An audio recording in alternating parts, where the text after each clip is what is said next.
Hello વિદ્યાર્થી મિત્રો, તમારું સૌનું સ્વાગત છે। ધોરણ 12 વિષય છે અર્થશાસ્ત્ર, ચેપ્ટર 9 છે વિદેશ વેપાર। તો આપણે ભાગ 1માં જોયું કે આંતરિક વેપાર અને વિદેશ વેપાર એના વિશે અભ્યાસ કર્યો। પછી વિદેશ વેપાર માટેના કારણો એ પણ જોયું। પછી ત્રીજો પોઈન્ટ છે કે વિદેશ વેપારના સ્વરૂપને અસર કરતી બાબતો એ પણ આપણે જોયું। તો આજે આપણે ભાગ 2માં જોઈશું કે આંતરિક અને વિદેશ વેપાર વચ્ચેનો તફાવત, એના વિશે આજે આપણે અભ્યાસ કરીશું।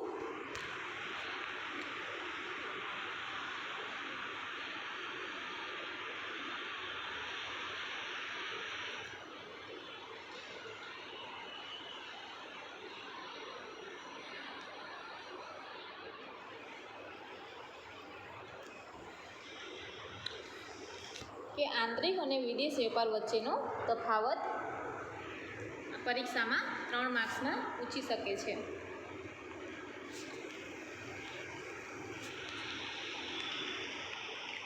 કે વિદેશ વેપારનું સ્વરૂપ અને પડકારો આંતરિક વેપાર કરતાં કેવા હોય છે, જુદા હોય છે અને તેમાં અંતરાયો પણ વધુ હોય છે તથા આથી તેમની વચ્ચેનો તફાવત આપણે જાણવો જરૂરી છે। તો એમાં કેટલાક મુદ્દાઓ છે જે આપણે નીચે મુજબ જોઈશું।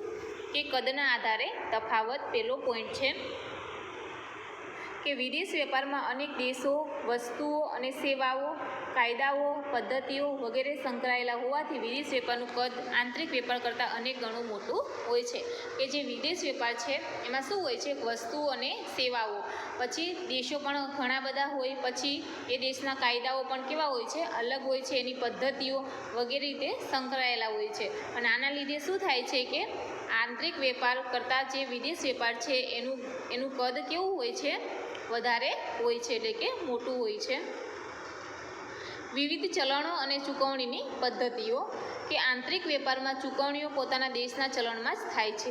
કે જે આંતરિક વેપાર છે એટલે કે જે દેશની અંદર કરવામાં આવે છે એની જે ચૂકવણીઓ છે એ પોતાના દેશના ચલણમાં જ થાય છે, પણ પોતાના જ દેશની એક બેંકમાંથી બીજી બેંકમાં આપણે ચૂકવણી કરવાની હોય છે। કે એક દેશમાં, ધારો કે ભારતમાં આંતરિક વેપાર કરવાનો હોય છે તો આપણે એક બેંકમાંથી બીજી બેંકમાં પૈસાની આપણે ચૂકવણી કરીએ છીએ, પરંતુ વિદેશ વેપારમાં પોતાના દેશના ચલણનું કોઈ સર્વસ્વીકૃત આંતરરાષ્ટ્રીય ચલણમાં રૂપાંતર કરવું પડે છે। કે આપણે ભારત દેશ છે એ બીજા દેશમાં વસ્તુઓ મોકલે છે એટલે કે નિકાસ કરે છે, તો પછી આપણે પૈસાની ચૂકવણી કઈ રીતે કરવી પડે છે, તો એ દેશના ચલણમાં આપણે કરવી પડે છે। હુડિયામણના દરોની જાણકારી આપણે રાખવી પડે છે। કે એમાં હુડિયામણના દરની વાત કરવામાં આવે છે તો આપણે હુડિયામણના દરની જાણકારી આપણે રાખવી જોઈએ।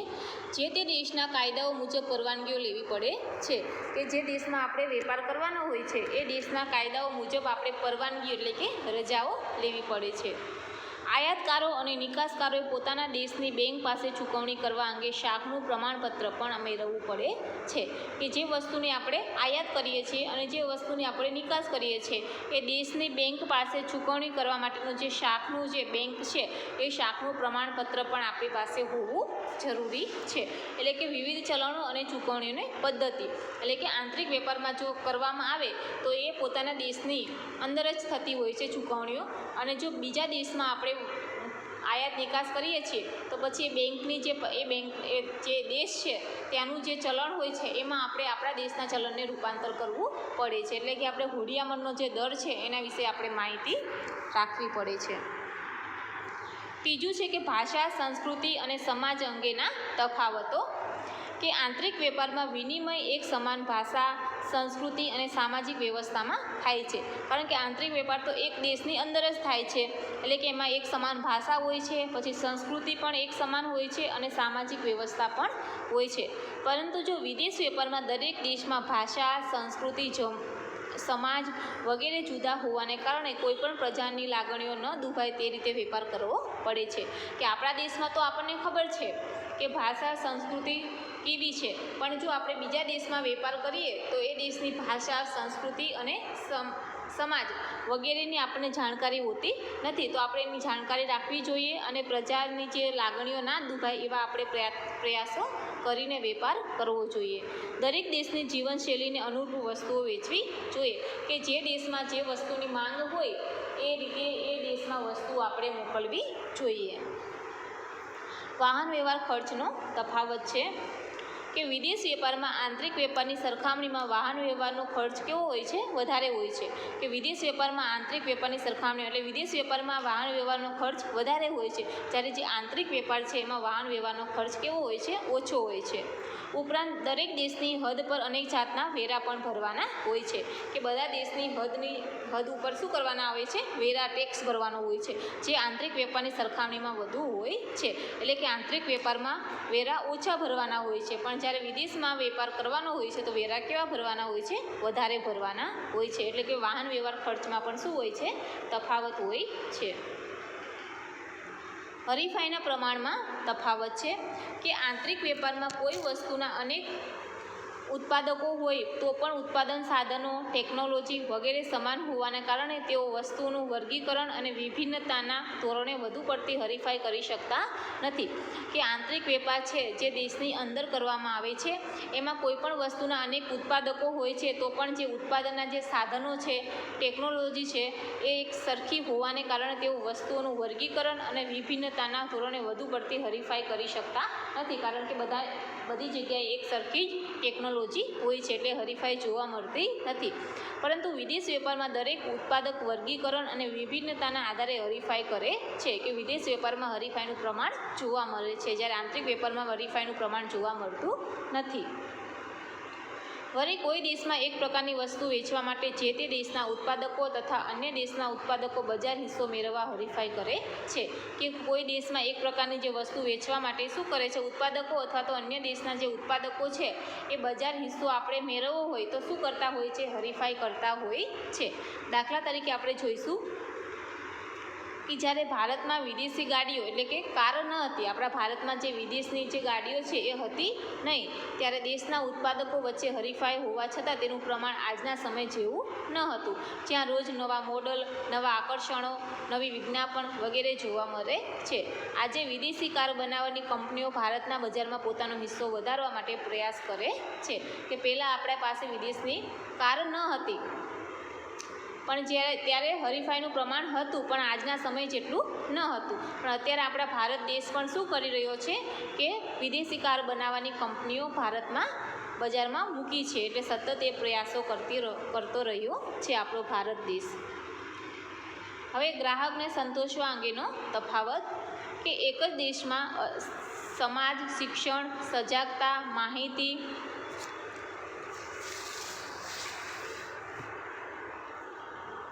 પસંદગીઓ,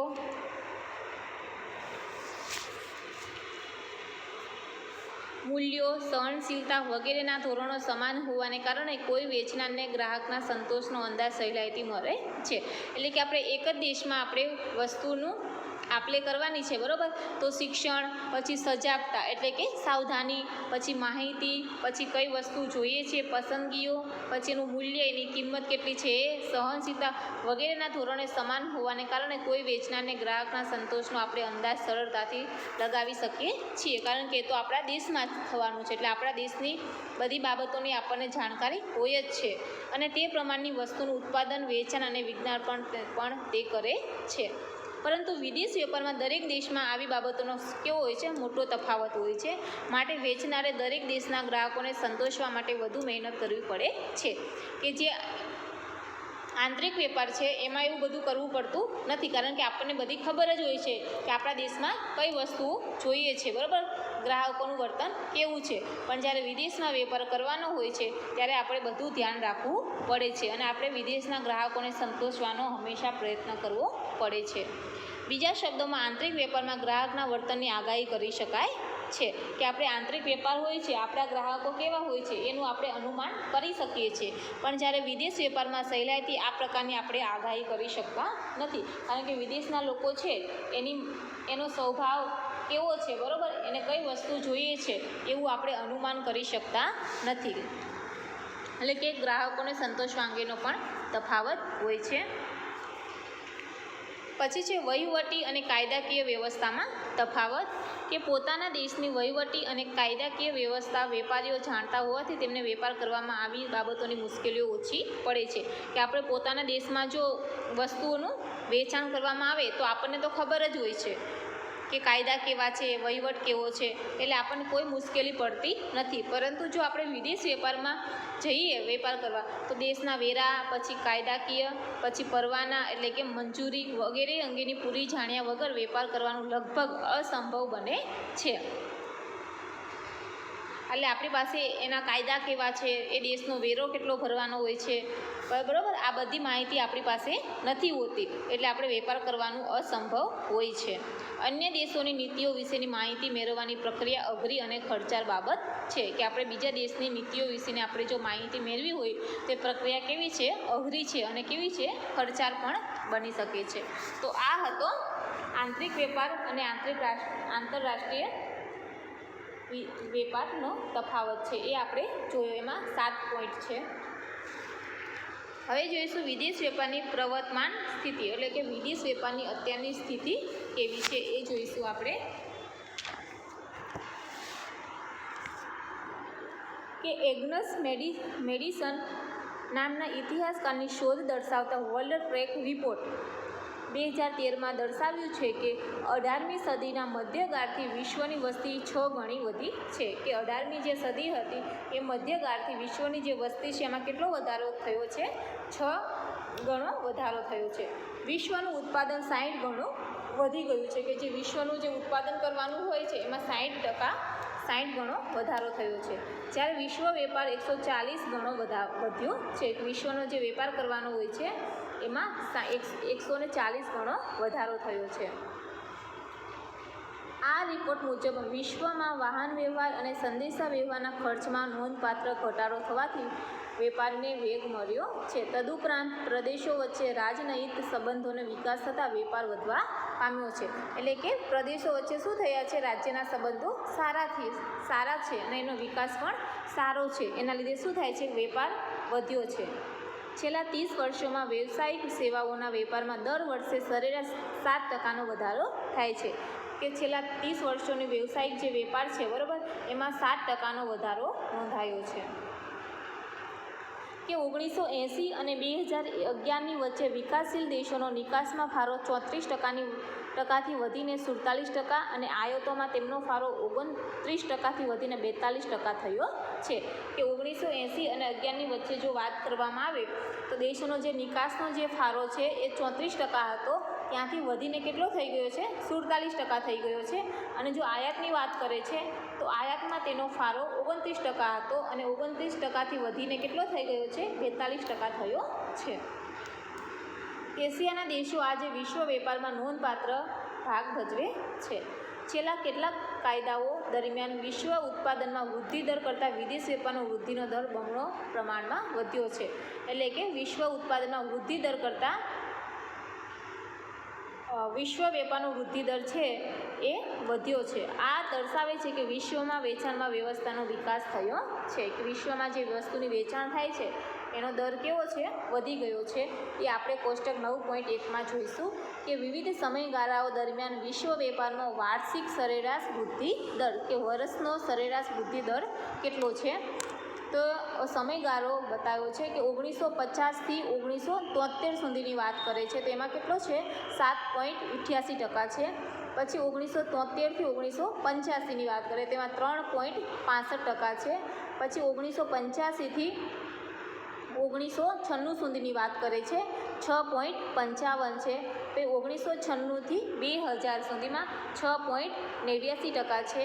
અને 2000 અને 2011ની વાત કરીએ તો 5% છે. અને 2015 અને 16ની વાત કરીએ તો 2.8% છે.